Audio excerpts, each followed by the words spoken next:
आलम फैजी और उत्तर प्रदेश समाचार में आपका स्वागत है। खबरों की शुरुआत करने से पहले अब तक की हेडलाइंस पर नजर डालते हैं।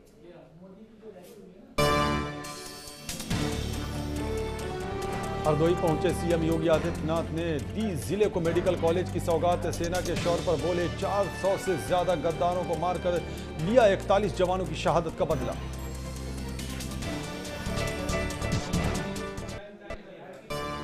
एटा और कासगंज पर योगी सरकार ने की तोहफों की बरसात। नड्डा भी रहे साथ।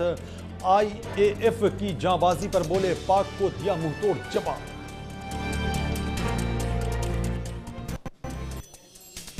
इंडियन एयरफोर्स की एयर स्ट्राइक पर अखिलेश यादव और मायावती ने भी दिया बयान। अखिलेश बोले भारतीय सेना को सलाम तो माया का छल का दर्द काश पहले दिया होता सेना को फ्री है। देवबंद से गिरफ्त में लिए गए दोनों आतंकियों को सहारनपुर लेकर पहुंची एटीएस। एनआईए कर रही है लगातार सवाल जवाब। पुलवामा कनेक्शन की तलाश जारी है।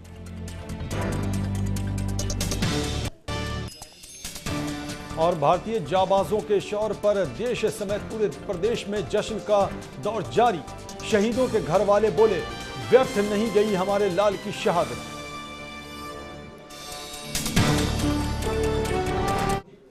अब खबरें विस्तार से। उत्तर प्रदेश के मुख्यमंत्री योगी आदित्यनाथ मंगलवार को उत्तर प्रदेश के हरदोई जिले पहुंचे। इस दौरान सीएम योगी आदित्यनाथ ने जिले को मेडिकल कॉलेज की सौगात देते हुए 460 करोड़ रुपए की परियोजनाओं का लोकार्पण और शिलान्यास किया। हरदोई के गौरा डंडा पहुंचे सीएम योगी आदित्यनाथ के साथ केंद्रीय स्वास्थ्य मंत्री जेपी नड्डा और चिकित्सा शिक्षा मंत्री भी मौजूद रहे। इस दौरान एलओसी में भारतीय वायुसेना की तरफ से की गई एयर स्ट्राइक पर सीएम योगी आदित्यनाथ ने कहा कि ऐसा जयकारा लगाओ कि कश्मीर में सैनिकों को सुनाई दे। इसके साथ ही सीएम योगी आदित्यनाथ ने कहा कि नामुमकिन को मुमकिन करने का नाम है मोदी। उन्होंने कहा कि हमारे 41 जवान शहीद हुए थे और हमने इसका जवाब 400 से ज्यादा गद्दारों को मारकर दिया है।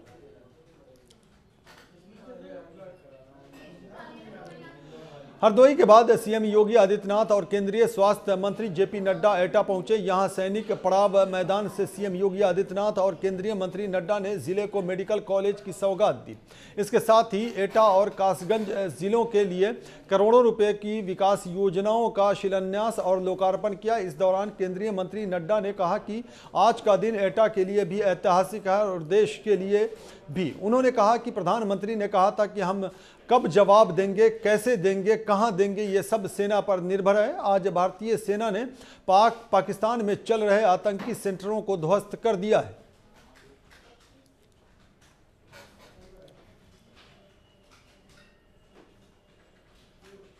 उधर भारतीय वायुसेना की इस एयर स्ट्राइक पर समाजवादी पार्टी के अध्यक्ष अखिलेश यादव ने इंडियन एयरफोर्स को ट्वीट कर सलाम किया। अखिलेश यादव ने भारतीय सेना को सलाम करते हुए लिखा कि देश की वायुसेना को शौर्यपूर्ण शुभकामनाएं, हम सब उनके साथ हैं।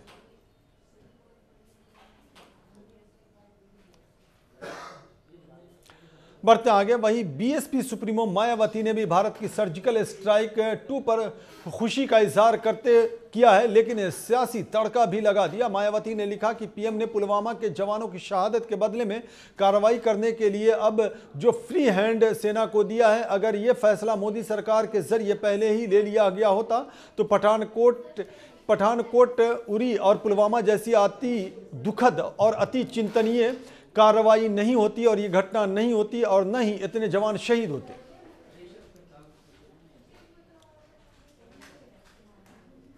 उधर सहारनपुर के देवबंद से गिरफ्तार किए गए जैश के 2 आतंकियों से एनआईए भी लगातार पूछताछ कर रही है। इस बीच एनआईए ने भी तलाश रही है कि कहीं इन दोनों आतंकियों के संबंध पुलवामा हमले से तो नहीं है। वही खबर यह है कि मंगलवार को एटीएस की एक टीम दोनों संदिग्ध आतंकियों को सहारनपुर लेकर पहुंची। सूत्रों के हवाले से खबर है कि कोर्ट के आदेश पर दोनों आतंकियों के फोन का डेटा भी निकाला गया है और इस डेटा की जांच की जा रही है। वहीं एनआईए से पूछताछ की जो खबरें छनकर बाहर आ रही हैं, उसके मुताबिक आतंकी नवाज ने एनआईए की पूछताछ में बताया है कि उसे पुलवामा हमले की जानकारी अखबार पढ़कर हुई, लेकिन नवाज का यह बयान एनआईए के गले नहीं उतर रहा है। उसकी वजह यह है कि नवाज न सिर्फ कामरान गाजी के संपर्क में था, बल्कि घटना के बाद से ही यह खबर पूरे देश में आग की तरह फैल गई थी। वहीं भारत की एयर स्ट्राइक पर पूरे देश में जश्न का माहौल जारी है। राज्य में भी कई जगहों पर लोग जश्न मना रहे हैं। आगरा में ताजगंज क्षेत्र के कहरई गांव में लोग जश्न मना रहे हैं। दरअसल गांव में रहने वाले कौशल कुमार पुलवामा हमले में शहीद हो गए थे और पाकिस्तान की इस कायराना हरकत के बाद से ही कौशल कुमार के घर वालों समेत पूरे गांव को इंतजार था कि पाकिस्तान को मुंहतोड़ जवाब कब दिया जाएगा। अब भारतीय वायुसेना की एयर स्ट्राइक के बाद शहीद कौशल कुमार का पूरा परिवार बेहद खुश नजर आ रहा है।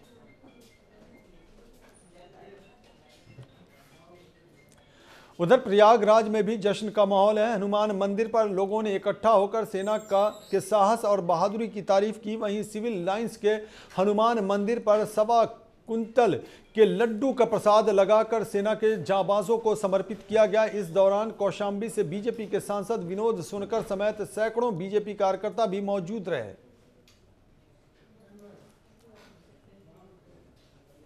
अब बात बीजेपी अध्यक्ष अमित शाह के यूपी दौरे की। अमित शाह आज गाजीपुर पहुंचे और इस दौरान उन्होंने कमल ज्योति अभियान की शुरुआत की। इसके साथ ही शाह पूर्वी उत्तर प्रदेश के गाजीपुर में नाव से गंगा किनारे बसे गांवों में भी पहुंचे। आपको बता दें कि ये गांव वो हैं जहां आज़ादी के बाद पहली बार बिजली पहुंची है। शाह ने बीजेपी कार्यकर्ताओं के साथ पूरे गांव के घरों के आगे दीपक जलाए और इसी अभियान को कमल ज्योति नाम दिया गया है। बीजेपी इस अभियान को पूरे देश में चलाने जा रही है। रुकते हैं एक छोटे से ब्रेक के लिए, जल्द हाजिर होते हैं।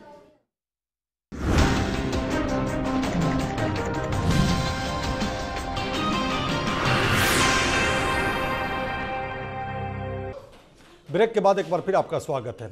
सूबे की योगी सरकार की लाख सख्ती के बावजूद अवैध खनन थमने का नाम नहीं ले रहा है और इस मामले को उजागर बीजेपी की ही एक विधायक ने किया है।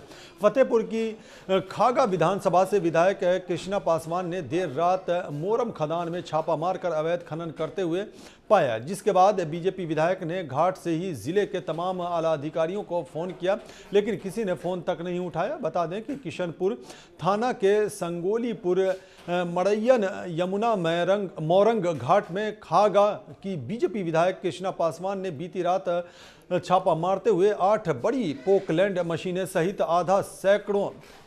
सैकड़ा से अधिक मोरंग लदे ओवरलोड वाहनों को स्थानीय पुलिस के हवाले किया। वहीं विधायक की माने तो मानक के विपरीत मड़ैयन घाट में रात में भारी मशीनों के जरिए धड़ल्ले से अवैध खनन को खनन माफिया के जरिए अंजाम दिया जा रहा था।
पुलिस के हवाले किया गया। बढ़ते आगे। फर्रुखाबाद विकासखंड कमालगंज क्षेत्र की ग्राम सभा मदनपुर आमिल और मौजा विचपुरिया में ग्राम प्रधान रामचक्र संखबार और ग्राम विकास अधिकारी धर्मेंद्र ने मिलकर गांव में 16 सड़कों के निर्माण के लिए पैसे निकाले, लेकिन गांव में सिर्फ 3 सड़कों का निर्माण कराया जा सका है। वहीं गांव विचपुरिया में पानी की टंकी नहीं है, लेकिन उसकी मरम्मत के लिए हजारों रुपए निकाले गए हैं। उसके बाद प्राथमिक विद्यालय में अतिरिक्त कक्षा निर्माण और मरम्मत के लिए रुपए निकाले गए हैं, लेकिन टीचरों ने बताया कि स्कूल में कोई भी काम नहीं कराया गया है।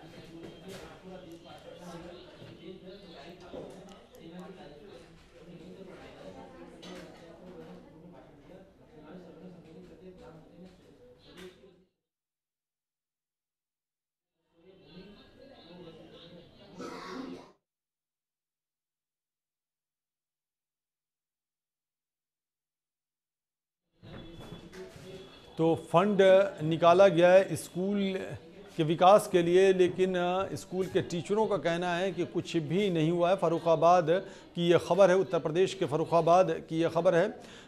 और विकास के लिए जो फंड मुहैया कराए गए थे उससे विकास नहीं हुआ, ये लोगों की शिकायत है और ये लोगों का कहना है फर्रुखाबाद में।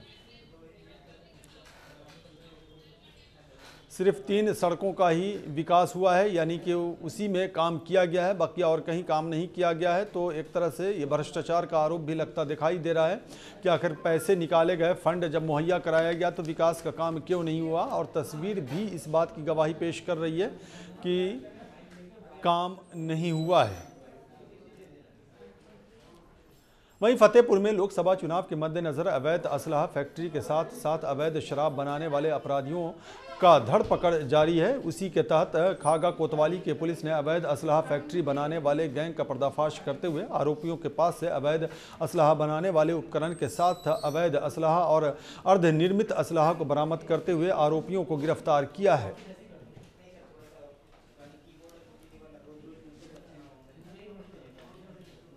उत्तर प्रदेश के फतेहपुर जिले के शिलान्यास कार्यक्रम में मुख्य अतिथि के रूप में आए केंद्रीय मंत्री साध्वी निरंजन ज्योति ने मायावती के जरिए पीएम मोदी पर संगम तट पर डुबकी लगाए जाने पर की गई टिप्पणी पर बड़ा बयान देते हुए कहा है कि प्रयागराज के कुंभ की विदेशों में प्रशंसा हो रही है। राजनीतिक चश्मा चढ़ा होता है, वो राजनीतिक एंगल से देखते हैं। मायावती को कहा कि नाच ना आवे आंगन टेढ़ा, उनकी कोई आस्था नहीं है। मायावती ने आस्था पर चोट की है। गंगा जी के प्रति संगम से में प्रयागराज के प्रति जो टिप्पणी करता है तो उससे बड़ा पापी कोई नहीं होता है। प्रधानमंत्री जी ने स्नान करने पर कोई टिप्पणी किया है तो वो गलत है। वहीं अखिलेश यादव के बारे में भी कहा कि पापी ने जो स्नान करने गए थे, मायावती बौखलाहट में ऐसा बोल रही है। तो अखिलेश यादव और मायावती दोनों पर निशाना साधा है साध्वी निरंजन ज्योति ने।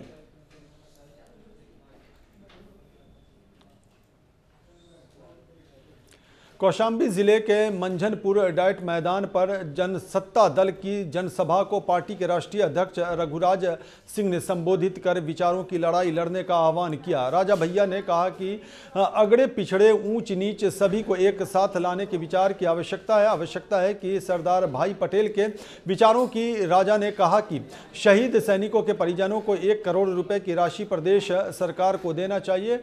उन्होंने ये भी कहा कि शहीदों के मृतक आश्रितों को नौकरी में 5 साल की समय सीमा खत्म करना चाहिए।